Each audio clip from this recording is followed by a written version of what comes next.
Hello there. I wanted to talk today about the British Prime Minister, Rishi Sunak, and why he was installed at number 10.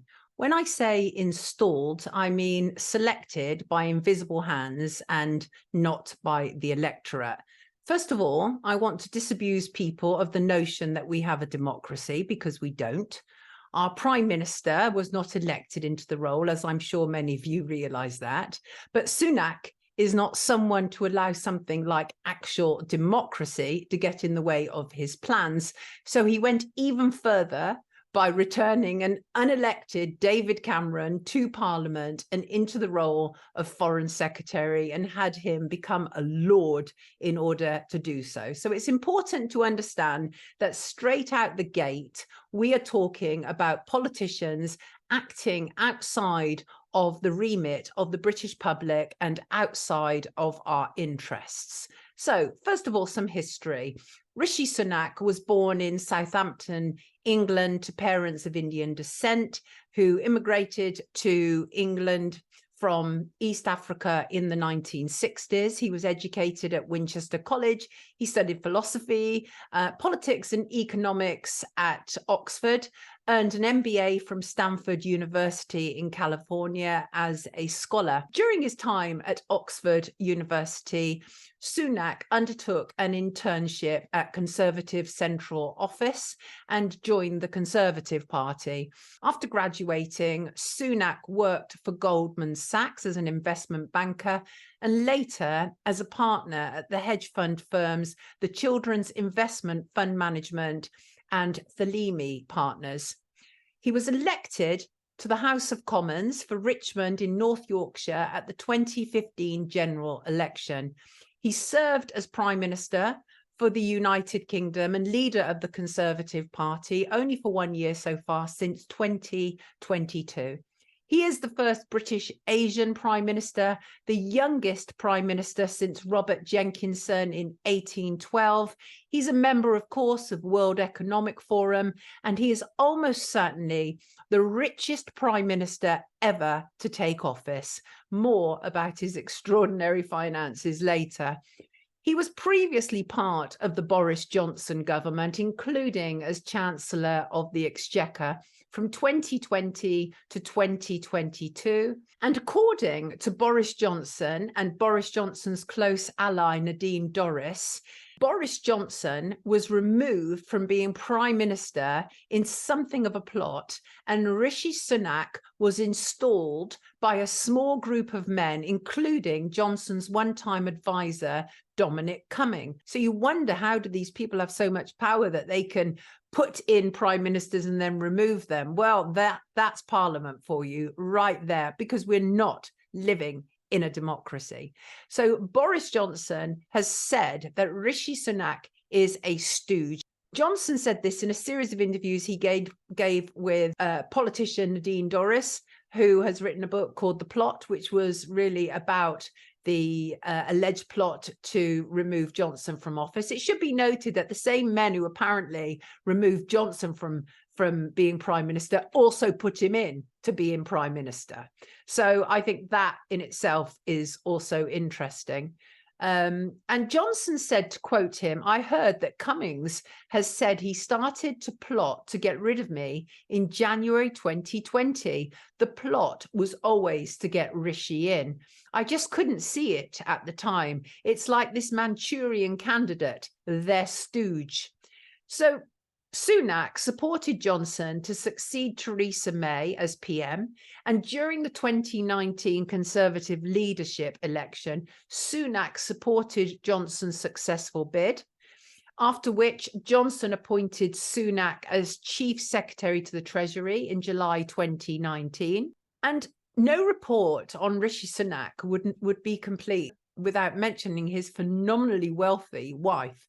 Sunak's wife and in-laws are extraordinarily wealthy. My Rise breakfast show co-host Sean Ward first alerted me to the issues regarding Rishi Sunak and his wife and how that impacts us as Brits. So, as I say, his wife, he's married to Akshata Murthy. She's an Indian heiress and venture capitalist. According to the Sunday Times Rich List in 2022, Murty and Sunak were the 222nd richest people in Britain, with a combined wealth of £730 million. This year, that's now fallen, said to have that their personal family fortune is said to have fallen by more than 200 million, which takes it down to a mere 529 million in the latest Sunday Times Rich List. I wouldn't mind being in a position to lose 200 million that then took me to 529 million. The reason for this extraordinary wealth, not least because of Sunak's own personal wealth, but Murty owns a stake in Infosys, which is an Indian IT firm co-founded by her billionaire father. And Murty owns just under 1% of the business. Now, that might not sound a lot, but when you think that the business is worth an extraordinary, at the last count, £52 billion, 1% is a nice little earner, isn't it? In 2022, Murty's personal wealth became a huge topic of discussion in British media in context of her claim that she had a non-domiciled status, an arrangement which is always benefiting the super rich. And after that expose, Murty later voluntarily renounced the sort of benefits from having a non-domiciled status. Infosys has done very nicely from the government. Government contracts have been going the company's way for a very long time, with one worth 562 million awarded. In addition, Infosys has just landed a 1.3 million contract with the Care Quality Commission. And I mean, the idea is that there is nothing untoward, that this is all above board. So together, Murty and Sunak have a number of properties in North Yorkshire, in London, in Santa Monica, in California. And it was actually said that they had moved out of the official Chancellor's property, which is 11 Downing Street, next door to number 10, obviously, and moved to a newly refurbished West London home. That's never been fully confirmed, but highly likely. But they're, of course, now safely ensconced at number 10. And there is no doubt whatsoever in my mind, my opinion, you know, we are still allowed to have opinions, right? Even as a journalist, I'm still allowed to have an opinion. And Murty was using the double taxation benefits of having been an Indian citizen and married to Rishi Sunak. This is greedy people stuff. I mean, that's a fact. Rich people do this sort of stuff all the time. And so there was the issue of his wife's non-dom status that was problematic. But also, he is independently wealthy in his own right. In the last year alone, the Prime Minister has raked in almost £5 million, to be precise, 4.7 million. That's what his tax return revealed, making more than 1.9 million last year alone, including 1.6 million in capital gains and more than 300,000 in earnings and investment income. These people just have money flooding in from all angles.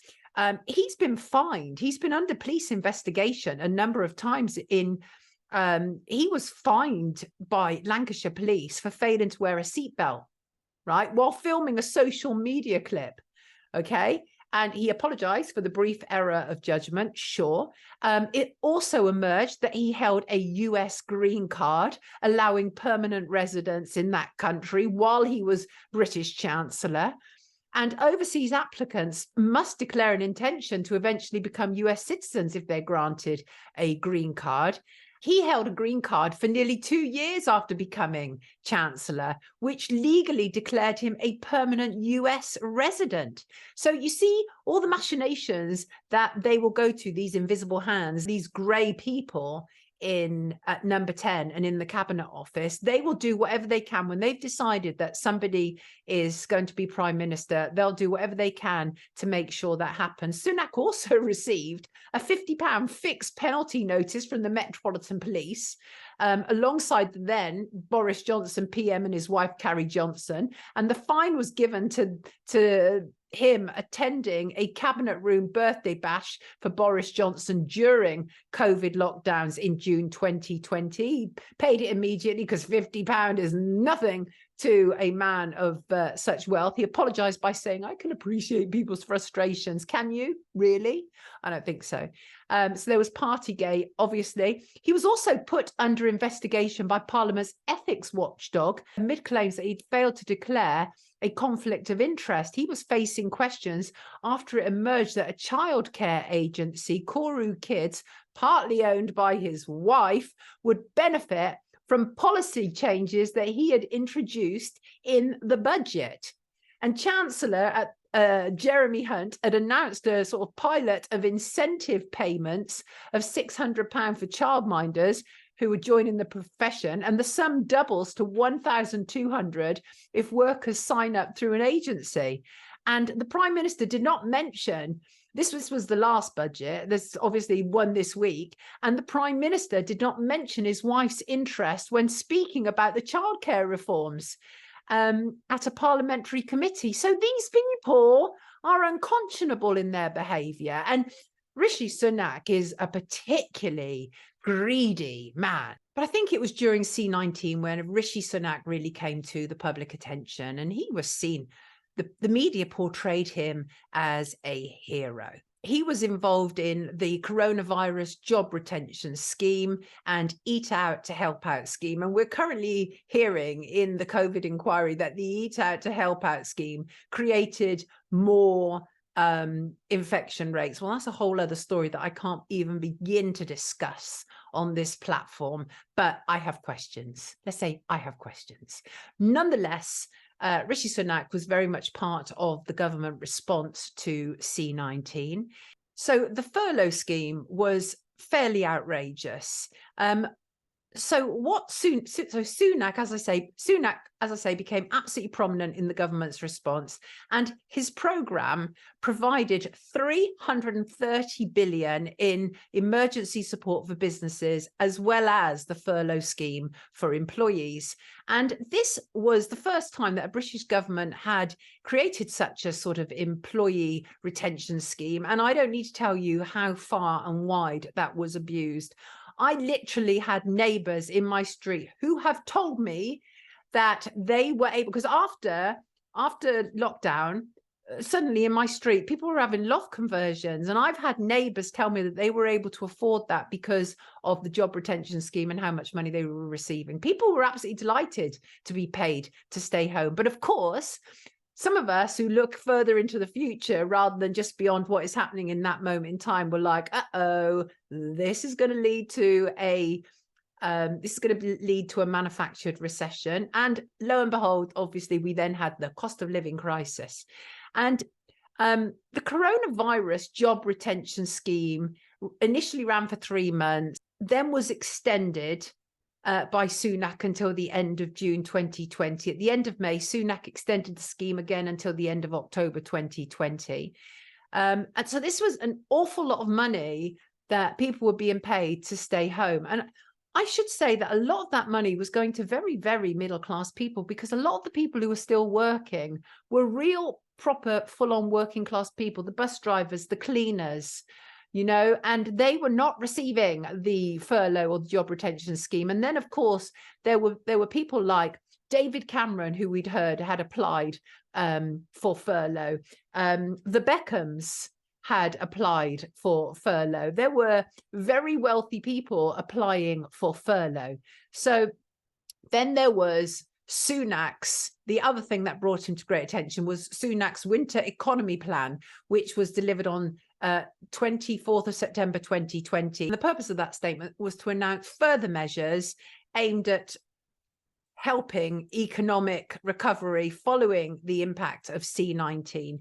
Now, anybody who's sussed enough knows that C19, for me, it was a time in my lifetime when I've never seen such a huge transference of wealth from small businesses to large businesses. So all of the local shops that around us were struggling. We were using local shops because we weren't able to go necessarily that far, but the local shops, small businesses ended up struggling. And the big global corporations like Amazon made an absolute killing. And we saw that transference of wealth happen. And it's not just theoretical, it's a fact. You know, C19 created immense wealth for the already wealthy and plummeted the already struggling into further poverty. And the cost of living crisis, of course, absolutely impacted that. Then, of course, during the cost of living crisis, we saw all the energy companies put up all their bills, and the government offered a scheme whereby customers could get significant discounts in their bills. But it was so incredibly misleading. And I'll tell you why. Because before all of that, I was paying £106 a month for my dual fuel, which I thought was fairly okay, fairly decent. So we're talking, you know, approximately £1,200 a year. After the scheme, we're up to 2,500 a year. That has over doubled, and they made it look as if they were helping us. So Rishi Sunak was someone who was pushed front and center during COVID, but it is really interesting how there was all this navigating and manipulating taking place in the background. And one of the things that first alerted me was, I don't know if you remember well, I'm sure you do. One of the things that first alerted me was that apparent garden party that Boris Johnson was at and his workers were at. The picture that was leaked to the press, according to parliamentary insiders, was taken from the balcony of where Rishi Sunak had his offices. Right. So many people in media believed and told me that that image had been leaked to the press and had been taken by somebody in Rishi Sunak's office. So obviously that made Boris Johnson look absolutely dreadful, and rightfully so, because none of them deserved to be there in the first place. And, you know, regarding COVID, obviously at this moment in time, we have a English and we have a UK inquiry, a Scottish inquiry, but honestly, we're talking about a PR exercise here, a very costly one, by the way. And I think that the aim of it is to solidify an answer about what it was, and to make sure that those in the establishment who were involved in promoting it and who decimated our country and small businesses and many people, lives lost, lives taken, I think this is really to do a whole whitewash on it and sort of clear it all away. And it's really very much a very expensive PR job. And that's my personal feelings on the inquiry. And also, I think it's very interesting at the moment with the return of David Cameron, brought back apparently by Rishi Sunak, but we know how it works. I'm sure somebody else is involved in that decision. It's very interesting. David Cameron was absolutely instrumental in the attacks on sick and disabled people, as I talk about in another video, which is available on my channel. And it's very interesting, over the last week since he's returned, media have started again, the government's attack dogs in media have started again, demonizing people on benefits. And Rishi Sunak apparently is to set out a plan for welfare reforms. Again, we had welfare reforms around 2013, and that was the attack on sick and disabled people. But again, 10 years later, Rishi Sunak is now involved in that. Oh, Sunak and Jeremy Hunt are making all the noises. They say they're going to clamp down on benefit fraud. But this, again, is to mislead people.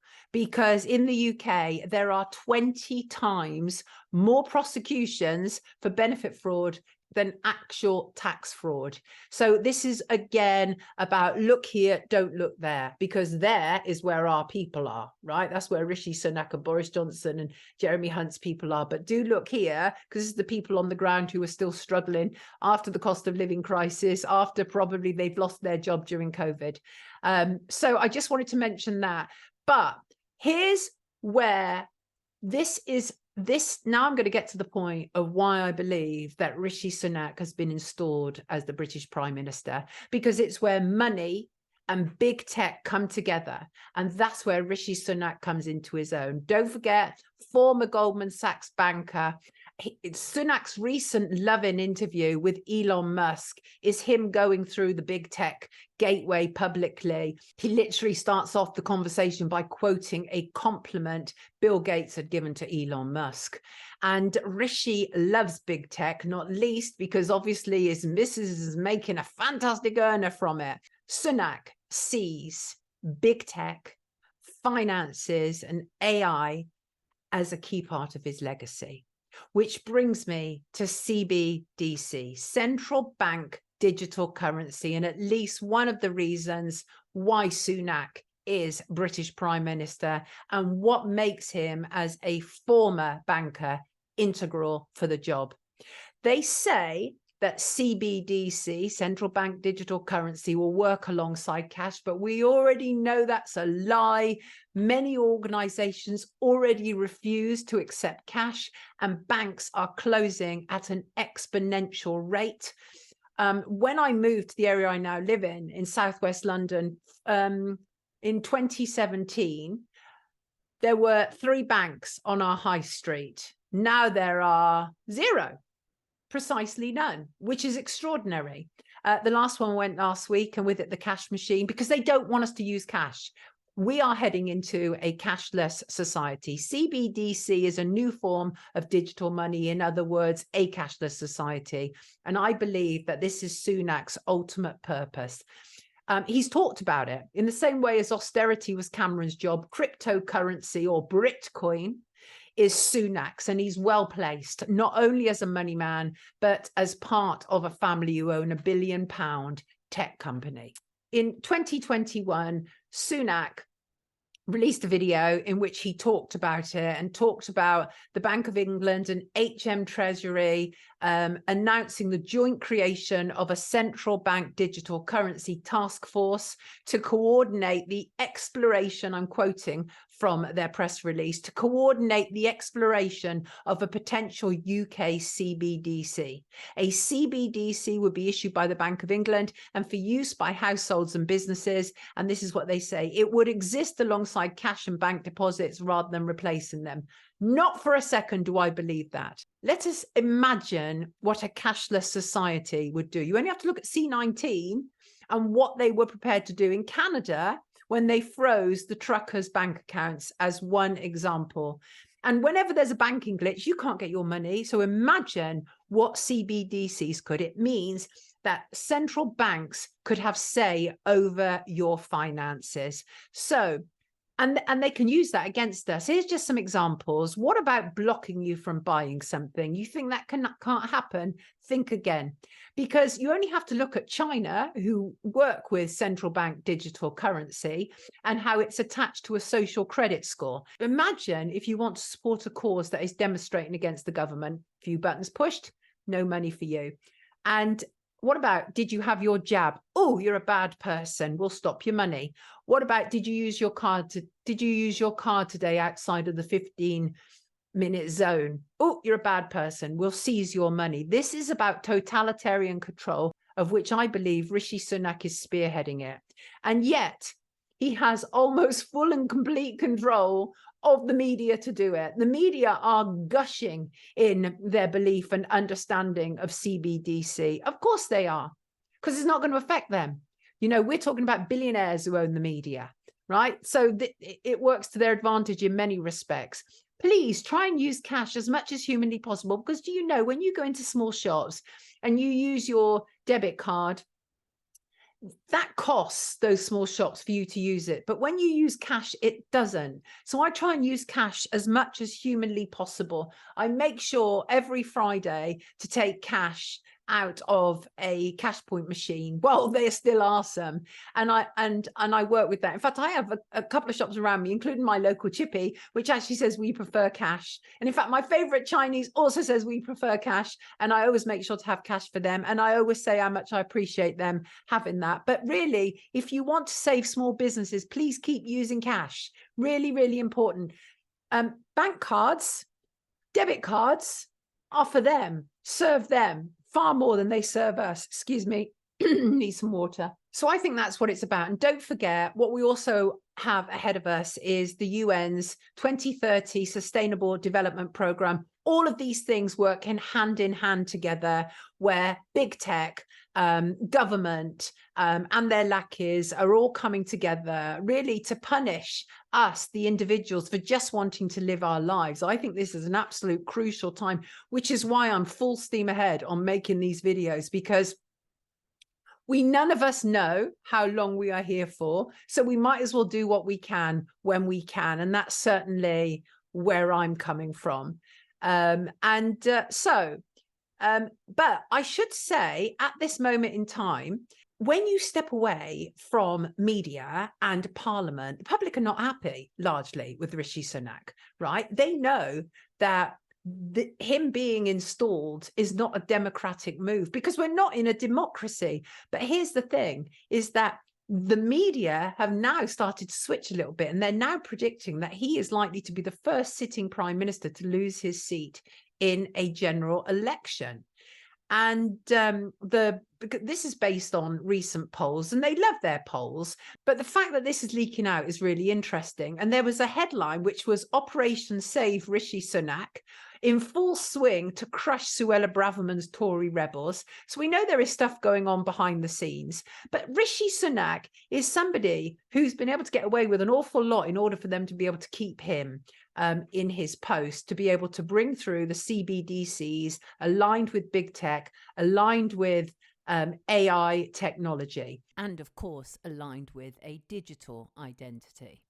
The question remains, can Rishi Sunak make headway in turning the UK into a cashless society? And if he does, his handlers will reward him so very well, just as his predecessors, David Cameron and Tony Blair, have been rewarded for their services against the British people.